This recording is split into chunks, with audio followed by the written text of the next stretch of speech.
Welcome back to Total to Titles. I am your host, D.D.P, and you are watching Dynasty Diamonds. You know the drill. Each and every week, we're back here looking for that uncut gem, that diamond in the rough that you can polish up nice, insert into your lineups, reap them benefits, catch them dubs.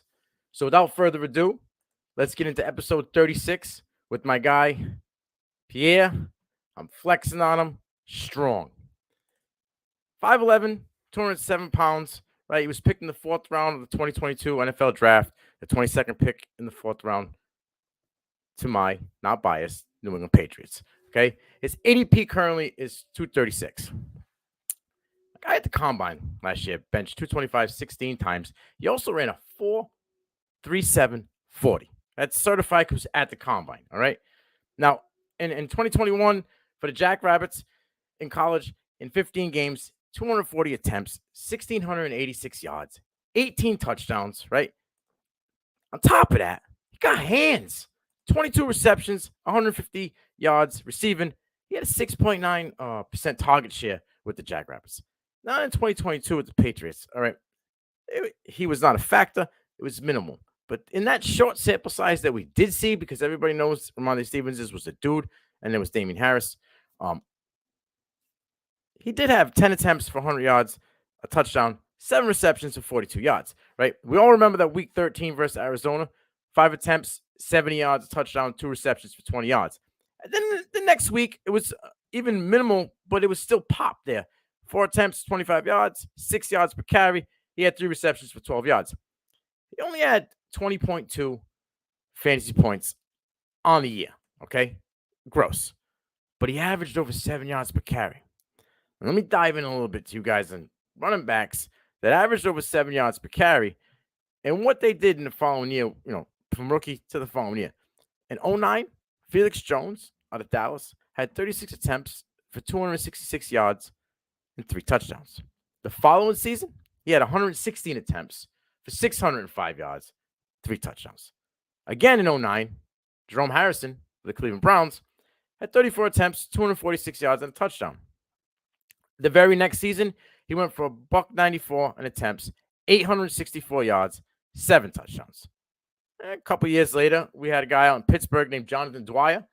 He had 16 attempts his first year for 123 yards. That was it. The following season, he went off for 156 attempts, 623 yards, 2 touchdowns. And then just recently in 2019, we had Brian Hill from Atlanta. He had 20 attempts for 157 yards. The next season, he had 78, 323 yards, 5 touchdowns. What does this all mean? It means that guys that are able to produce, even though it's small, 6 plus 7, 8 yards per carry, the next season following that, there are quite a few gentlemen that do tend to blossom into their own. Well, now, Pierre Strong has the opportunity to blossom because he's in a backfield that's kind of skeleton-like, right? Ramondre Stevenson is the guy. They went out and got James Robinson, who played for the New York Jets last year. But, dude, that's an iffy signing. He averaged 2.9 yards per carry with the Jets after the midseason trade from the Jaguars. They also have Kevin Harris, but he didn't see much action last year at all.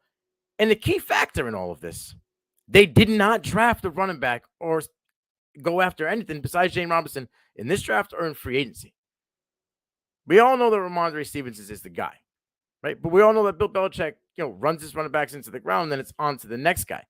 4.37 speed, and he can catch the ball. There is no, handsy guy coming out the backfield. James White's gone. Like I said, Damian Harris is gone. He went on to Buffalo. It's skeletons. It's Ramondre Stevenson and Pierre Strong.